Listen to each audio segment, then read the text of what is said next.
बिल्कुल district police officer Vehari अमीर अब्दुल्ला खान न्याजी की हिदायत की रोशनी में SP इन्वेस्टिगेशन विहाड़ी अब्दुल रऊफ मियाँ का मुख्तलिफ मुकदमात में उलझे हुए फ्रीकैन में सुलह कराने का सिलसिला मुसलसल जारी है। इसी सिलसिले में SP इन्वेस्टिगेशन अब्दुल रऊफ मियाँ बीवी के दरमियान अख्तलाफात और मुकदमाबाजी को खत्म करवा के आपस में सुलह करवा दी। सीन नामी खतून की अपने खावंद अहमद नवाज से घरेलू नचाकी इस कदर तूल पकड़ चुकी थी कि मुख्तलिफ अदालतों में केस चल रहे थे और नौबत तलाक तक पहुंच गई थी।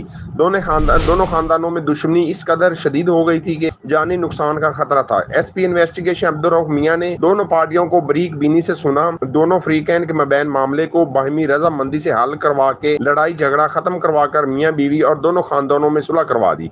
SP इन्वेस्टिगेशन अब्दुल रऊफ का कहना था कि हमारी थोड़ी सी कोशिश तो मियाँ बीवी का मामला हल हो गया और एक खानदान उजड़ने से बच गया।